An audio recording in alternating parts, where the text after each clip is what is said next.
Olá, amigos, estamos de volta com mais um Fato Econômico, a economia além da conjuntura.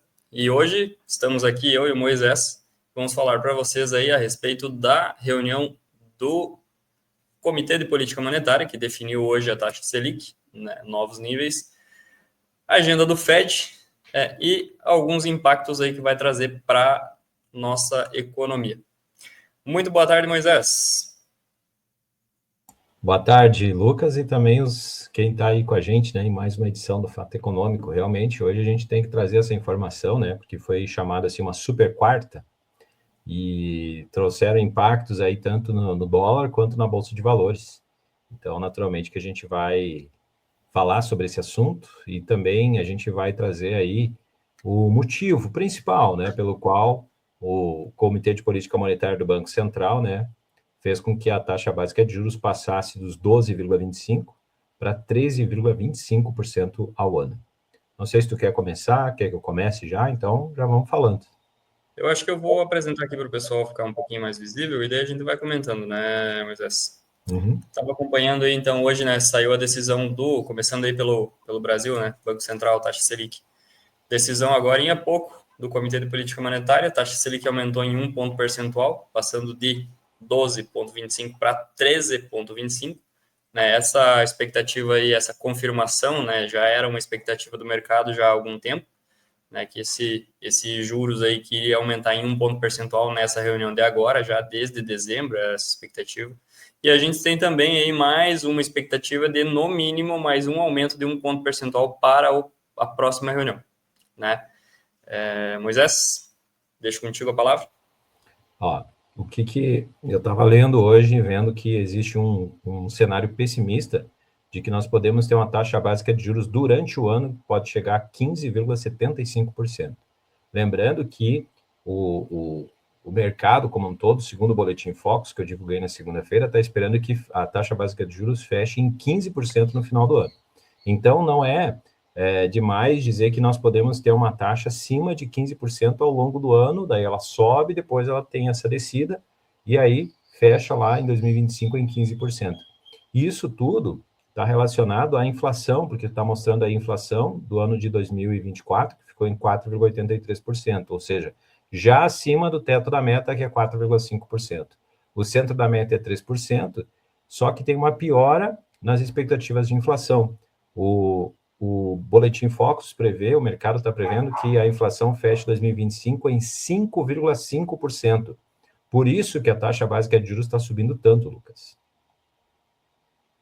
Exatamente, né, Moisés? A gente está tentando, tá vendo, na verdade, o Banco Central tentando controlar a inflação, expectativas que vêm aumentando aí, que estão se desancorando da meta, né, que é a linguagem que o Banco Central utiliza. Expectativas, como foi trazido aí no último episódio, para a PIB, está se elevando, sim, mas juntamente com a inflação. Então, quando você converte, você não tem aumento nenhum, né? Então, a gente está vendo grandes dificuldades aí que estão acontecendo hoje na nossa própria economia, tanto que já foi anunciado agora para o mês de fevereiro, inclusive, aumento da alíquota do ICMS, né, vai aumentar o preço dos combustíveis. A gente já viu um posicionamento da própria Petrobras dizendo que os preços da gasolina, do diesel, já estão defasados com relação ao mercado externo, né, do modo geral. Então, a gente já pode esperar um aumento da inflação para o mês de fevereiro, né, maior do que o que já era esperado antes de se confirmar esses fatos. Então, a situação ela não tá muito favorável. A gente já vinha falando que o cenário para 2025 era bem desafiador e realmente ele está se confirmando, tá? Selic novamente indo para patamares de 2015, 2014, 2015, onde chegou aí a 14%, e a probabilidade expectativa de fechamento para 2025 é acima de 15%, né? A gente já tem algumas avaliações trazendo isso. Então, seguimos aguardando que a política econômica do nosso país traga benefícios, né, que consiga reverter toda essa situação, né, não deixando apenas a cargo do próprio Banco Central fazer o controle da inflação, né, que em partes é responsabilidade dele, em partes é responsabilidade da política fiscal, da política cambial e etc. Moisés. E, por exemplo, assim, ó, as pressões inflacionárias, elas são bem grandes, né, do setor de alimentos, por exemplo. E tem três coisas que são básicas que estão fazendo com que a gente tenha o preço dos alimentos, né, bem, assim, fazendo um peso bastante grande na inflação. Que, por exemplo, os preços dos alimentos são o assunto oferta e demanda, que impacta muito, né, no preço dos alimentos, o câmbio e também o clima. Então, são três assuntos bastante sensíveis que a gente vê, por exemplo, o câmbio subindo, né? A gente vê também a questão climática no Rio Grande do Sul para a produção de alimentos, né? Tá preocupando os produtores, apesar de que o Brasil tem uma expectativa de produção, por exemplo, de soja, de milho, né? Acima das expectativas. O Brasil é player nesse sentido, mas mesmo assim preocupa quando tem produção menor, por exemplo, no trigo, né? Às vezes no arroz. A gente tem problemas no café, né? Principalmente na carne. Então, esse assunto também faz uma pressão inflacionária bastante grande. E aí tem, como eu disse, oferta e demanda, clima e câmbio. A gente vê um câmbio que agora está mais comportado. Hoje, inclusive, a gente viu aqui também que o câmbio ele ficou num patamar menor, né? Que é por causa do Fed, que a gente vai falar daqui a pouquinho. E a gente vê agora, como tu falou bem, né, esse aumento do ICMS sobre os combustíveis, mas também existe uma tendência de aumentar o preço dos combustíveis, especialmente a gasolina no primeiro momento. Mas o diesel, por exemplo, já com ICMS já sobe acima do preço da gasolina. Então, tudo isso faz pressão inflacionária. E essa pressão, então, faz com que o Banco Central ele tenha a intenção de segurar a inflação, não deixar que ela vá acima dos limites, apesar de que tem essa piora nas expectativas, porque a inflação corrói o poder de compra das pessoas. Não adianta você produzir mais, ganhar mais, mas aí se tem uma inflação alta, a gente não tem resultado, que é o chamado real, né? Você ganha um certo valor, mas dependendo da inflação, né, ele vai ter ali o aumento real. Então, Exatamente. isso é importante a gente ter em mente, né, na hora de fazer uma análise, né, de que existem essas pressões inflacionárias que é o que faz com que a taxa básica de juros tenha essa expectativa de ficar bem alta neste ano. Um detalhe, Moisés, agora que eu vinha comentando aqui que é de responsabilidade do Banco Central, mas também da política fiscal, cambial, na Infomoney saiu uma reportagem hoje afirmando que a ala do PT propõe de taxar as exportações do agro, com o objetivo de baixar o preço dos alimentos. Tá? O que isso pode trazer de impacto?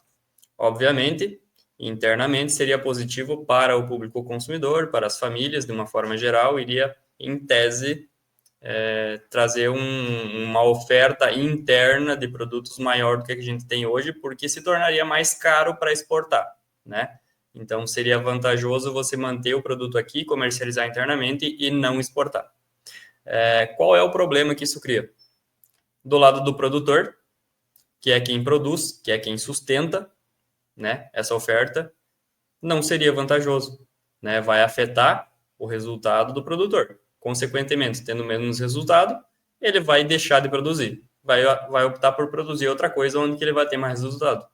Tendo menos produção no período seguinte, vai ter inflação de novo. Então, ela é uma medida tapa-furo. Ela não é uma medida, como a gente vinha comentando aqui numa reunião anteriormente, duradoura, né? Que é isso que a gente precisa numa economia para fazer com que ela se desenvolva e seja sustentável, né? Então, ela é uma medida que pode trazer a estancar uma sangria desatada agora? Talvez sim, mas de longe não é a melhor medida para a gente tomar dentro da nossa economia, né? Moisés, não sei se tu opina a respeito disso ou não. É como eu estava falando antes, é que assim, existem muitas variáveis para definir o preço dos alimentos, né? Não é Exato. simplesmente tu dizer que vamos baixar, né, ou diminuir, por exemplo, taxação, ou aumentar a taxação, não é só isso.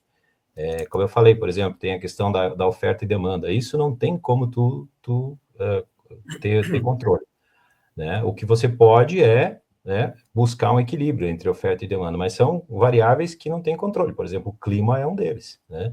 Exato. Por exemplo, a piora das percepções de risco também é uma variável que dificilmente você vai ter controle, que impacta no preço do dólar, né? O que você pode é tentar achar soluções mais estruturais que podem fazer com que o preço dos alimentos caia.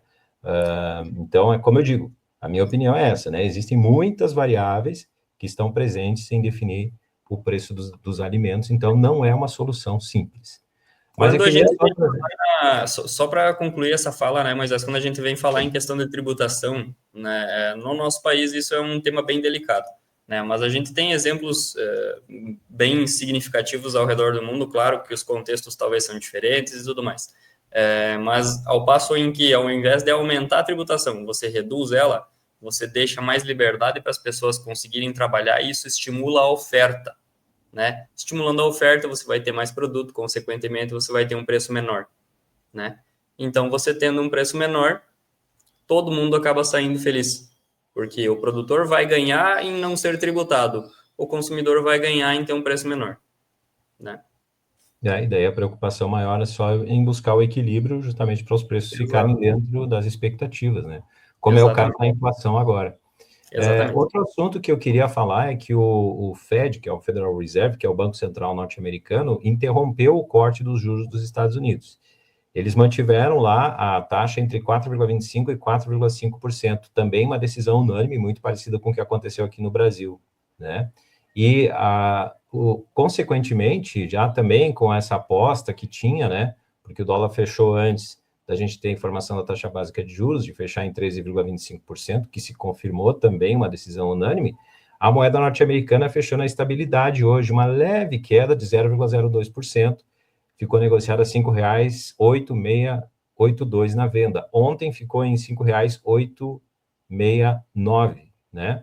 E também tivemos uma queda na Bolsa de Valores. O Ibovespa finalizou o pregão com perdas de 0,5% a 123.432 pontos. Então, também aqui no Brasil a gente teve a repercussão da decisão de taxa básica de juros lá do Federal Reserve, que é o Banco Central norte-americano. Então, só para a gente, né, deixar clara essa situação. Para mim, era isso, Lucas, por hoje.